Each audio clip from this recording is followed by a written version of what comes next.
तो hello friends, कैसे हैं आप लोग। तो अब हम आ गए हैं न्यू से वीडियो में। तो आप लोग वीडियो को लाइक कर दो, कमेंट कर दो, सब्सक्राइब कर दो। और हमारा अभी मैक आया नहीं है भाई। मैक आएगा तो और अच्छा आवाज़ आएगा और क्वालिटी भी बढ़िया हो जाएगा। ठीक है, तो पहले वीडियो को लाइक कर दो, कमेंट कर दो। उसके बाद हम लोग यहाँ तक पढ़ चुके थे। ठीक है, यहाँ तक हम लोग पढ़ चुके थे। इसके आगे हम लोग को पढ़ना है। ठीक है, पुराणों के रचयिता कौन है। ठीक है, तो यहाँ से हम लोग स्टार्ट करते हैं क्वेश्चन को। तो आप लोग पहले वीडियो को लाइक कर दो। कर दिए, चलते हैं आगे बढ़ते हैं। ठीक है, चलिए करते हैं स्टार्ट। थोड़ा ब्लू पेन ले लेते हैं भाई, इससे अच्छा नहीं रहेगा। ब्लू पेन से साफ दिख रहा था आप लोग के लिए। ठीक है, ब्लू पेन ले लेते हैं। ओके, इसको रख देते हैं इधर। ठीक है, 1 मिनट भाई, 1 मिनट बस। आप लोग थोड़ा सा वीडियो को लाइक कर। ठीक है बच्चों, तो करते हैं स्टार्ट। देखिए कहाँ थे, यहाँ पे थे हम लोग। ठीक है, ये हम लोग का कंप्लीट। चले स्टार्ट। पुराणों के रचयिता लोहर्ष व उनके पुत्र अग्रश्रवा थे। ठीक है, अग्रश्रवा है। ठीक है, अगला अगला क्वेश्चन यहाँ पे दिया है, अग्रश्रवा थे। ठीक है, अगला अर्थशास्त्र के लेखक चाणक्य हैं। अर्थशास्त्र के लेखक कौन है? चाणक्य हैं। ठीक है, इन्हें विष्णुगुप्त को विष्णुगुप्त तथा कौटिल्य कौटिल्य के नाम से जाना जाता है। किसके नाम से? विष्णुगुप्त तथा कौटिल्य के नाम से जाना जाता है। ठीक है, अगला क्वेश्चन, क्वेश्चन नहीं है, अगले पढ़ाते हैं आप लोग को। तो बढ़िया से आप लोग थोड़ा सा पढ़िए, वीडियो को लाइक करिए, कमेंट करिए एंड सब्सक्राइब करिए। ठीक है, रजत रजत रंगीड़ी पूरा पुस्तक के लेखक कल्हड़ हैं। कल्हड़ हैं। ठीक है, इस पुस्तक में कश्मीर के राज्यों का इतिहास वर्णित है। कौन से पुस्तक में? कल्हड़ जो पुस्तक लिखे हैं, उस पुस्तक में कश्मीर के लोगों का इतिहास है, वर्णन किया गया है। ठीक है, आगे बढ़ते हम लोग। आगे आ चुके हैं भाई। देखिए, अष्टध्यायी अष्टध्यायी पुस्तक के लेखक पाणिनि है। अष्टध्यायी की पुस्तक के लेखक कौन है? पाणिनि है। ठीक है, और यह संस्कृत व्याकरण की पुस्तक है। यह संस्कृत व्याकरण की पुस्तक है। ठीक है, अगला, भारत का सबसे प्राचीन नगर मोहनजोदड़ो था। भारत का सबसे प्राचीन नगर कौन सा था? मोहनजोदड़ो। भारत का सबसे प्राचीन नगर मोहनजोदड़ो। भारत का सबसे प्राचीन नगर मोहनजोदड़ो। ठीक है, तो वीडियो को लाइक कर दो पहले। ठीक है, जिसे मृतकों का टीला कहा जाता है। जिसे किसे का क्या कहा जाता है? मृतकों का टीला कहा जाता है। जिसे मृतकों का टीला कहा जाता है। ठीक है, आगे बढ़ते हैं। आगे यहाँ पे दिया है, देखिए ये अच्छे से आप लोग पढ़िए। पहले वीडियो को लाइक करिए, कमेंट करिए। ठीक है, दिया है स्थल स्थल सारा दे दिया है। ठीक है, उत्खननकर्ता ये मतलब खोजकर्ता का नाम दे दिया है, और वे स्थिति और नदी का नाम दे दिया। ठीक है, तो हम लोग पढ़ते हैं। हड़प्पा कहाँ पे थी?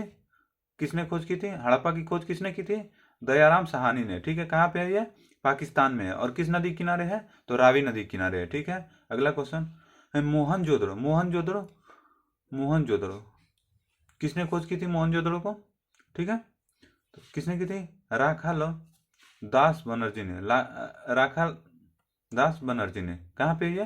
पाकिस्तान में। किस नदी किनारे? सिंधु नदी किनारे। ठीक है, आगे बढ़ते हैं।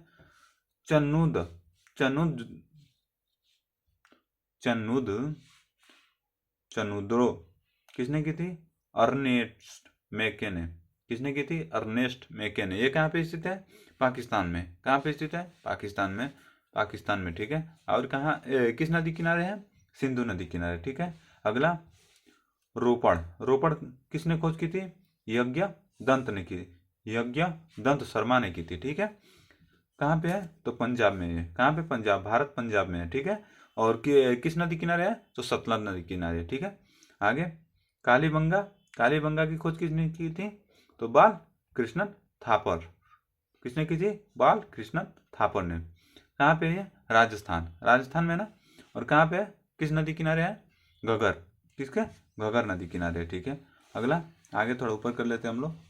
ठीक है, यहाँ तक है, इसको हम लोग पढ़ लेते हैं बढ़िया से। और वीडियो को लाइक कर दो, कमेंट कर दो एंड सब्सक्राइब कर दो। किसके? आलमगिरीपुर। आलमगिरीपुर की खोज किसने की थी? आलमगिरीपुर की खोज किसने की थी? तो यज्ञ यज्ञ दंत ने। यज्ञ दंत शर्मा ने। ठीक है, ये कहाँ पे है? मेरठ, उत्तर प्रदेश। भारत के अंदर उत्तर प्रदेश है, उत्तर प्रदेश के अंदर मेरठ है, तो यहाँ पे है। ठीक है, और ये कहाँ से है? हिंडक हिंडन नदी किनारे स्थित है। किसके किनारे? हिंडक नदी किनारे। ठीक है, आगे बढ़ते हैं। बनावली की खोज किसने की थी? बनावली की खोज किसने की थी? तो आर एस ब्रिस्ट ने। आर एस ब्रिस्ट ने। ठीक है, और ये कहाँ पे है? हरियाणा, उत्तर भारत के अंदर हरियाणा में है। और किस नदी किनारे है? सरस्वती नदी किनारे है। किस नदी किनारे? सरस्वती नदी किनारे है। ठीक है, आगे बढ़ते हैं। धौलावीरा, धौलावीरा किसने खोज की थी? धौलावीरा की खोज किसने की थी? धौलावीरा की खोज किसने की थी? जेपी जोशी ने। किसने की थी? जेपी जोशी ने। ठीक है, कहाँ पे है? गुजरात में। कहाँ पे है? गुजरात में। गुजरात किस नदी किनारे स्थित है? तो लूनी नदी किनारे स्थित है। ठीक है, लोथल, लोथल की खोज किसने की थी? लोथल की खोज किसने की थी? किसने की थी लोथल की खोज? SR राव ने की थी। किसने की थी? SR राव ने। कहाँ पे है ये? गुजरात में है। कहाँ पे है? गुजरात में। किस नदी किनारे? तो भोगवा नदी किनारे। कहाँ पे है? भोगवा नदी किनारे। ठीक है, आगे बढ़ते हैं। राखी गढ़ी, राखी गढ़ी की खोज किसने की थी? राखी गढ़ी की खोज किसने की थी? तो देखिए यहाँ पे दिया नहीं है, तो यहाँ पे क्या होगा? एस पेन नहीं चल रहा है, SR राव। ठीक है, SR राव ने खोज की थी। किसके? SR राव ने की थी। कहाँ पे है? हरियाणा, हरियाणा में है ना, हरियाणा। ठीक है, और ये किस नदी किनारे है? तो सरस्वती और एवं दृष्टदंती।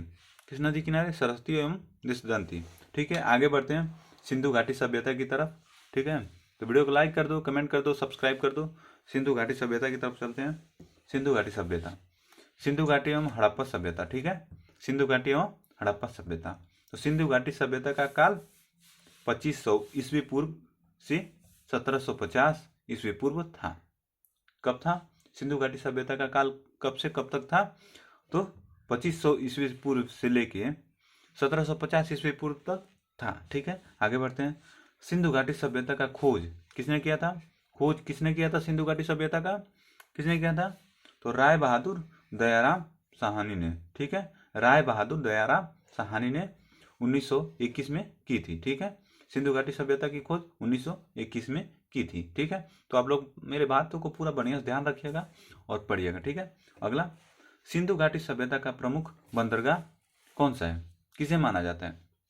सिंधु घाटी सभ्यता का प्रमुख बंदरगाह किसे माना जाता है? किसे? लोथल को माना जाता है। किसे माना जाता है? लोथल को। ठीक है, आगे बढ़ते हैं ऊपर करके। ठीक है, यहाँ पे तो वीडियो को लाइक कर दो, कमेंट कर दो, सब्सक्राइब कर दो। ठीक है, आगे बढ़ते हैं। सिंधु घाटी सभ्यता की लिपि, सिंधु घाटी सभ्यता की लिपि भावात्मक चित्रात्मक थी। कौन सी लिपि थी सिंधु घाटी सभ्यता की? तो भावात्मक थी। ठीक है, सिंधु घाटी सभ्यता की लिपि कौन सी थी? तो भावात्मक थी। ठीक है, आगे बढ़ते हैं। यह लिपि दाएं से बाएं लिखी जाती है। दाएं से बाएं लिखी जाती है। इस लिपि को दाएं से बाएं लिखी जाती है। ठीक है, बाएं से दाएं लिखी जाती है। ठीक है, बाएं से दाएं, दाएं से बाएं, बाएं से दाएं। ठीक है, आगे, मोहनजोदड़ो से एक कांस्य की मूर्ति नर्तकी मिली। कौन सी मूर्ति मिली थी? मोहनजोदड़ो से कौन सी मूर्ति मिली थी? और वो भी किस चीज की थी? कांस्य की थी। ठीक है, कौन सी मिली थी? नर्तकी मिली थी। ठीक है, अगला, जूते हुए खेत के साक्ष्य कालीबंगन से प्राप्त हुई थी। जूते हुए खेत साक्ष्य कालीबंगन से प्राप्त हुई थी। ठीक है, कहाँ से प्राप्त हुई थी? कालीबंगन से। ठीक है, अगला, मोहनजोदड़ो से प्राप्त सबसे बड़ी इमारत अन्नागार है। मोहनजोदड़ो से प्राप्त सबसे बड़ी इमारत कौन सा है? तो अन्नागार है। ठीक है, कौन सा है? अन्नागार। ठीक है, आगे, अग्निकुंड, अग्निकुंड लोथल तथा कालीबंगन से प्राप्त हुए हैं। अग्निकुंड कहाँ से प्राप्त हुए हैं? लोथल तथा कालीबंगन से प्राप्त हुए। कहाँ से? अग्निकुंड लोथल तथा कालीबंगन से प्राप्त हुए हैं। ठीक है, तो कालीबंगन का अर्थ है काले रंग की चूड़ियाँ। कालीबंगन का अर्थ क्या है? काले रंग की चूड़ियाँ। कालीबंगन का अर्थ काले रंग की चूड़ियाँ। अग्निकुंड कहाँ से प्राप्त हुआ है? लोथल से तथा कालीबंगन से प्राप्त हुआ है। ठीक है, और कालीबंगन की अर्थ क्या होगा? काले रंग की चूड़ियाँ। ठीक है बच्चों, तो मिलते हैं आप लोग को नेक्स्ट वीडियो में। वीडियो को लाइक कर दो, कमेंट कर दो एंड सब्सक्राइब कर दो। मिलते हैं नेक्स्ट वीडियो में अगले पेज के साथ। ठीक है, थैंक यू, धन्यवाद।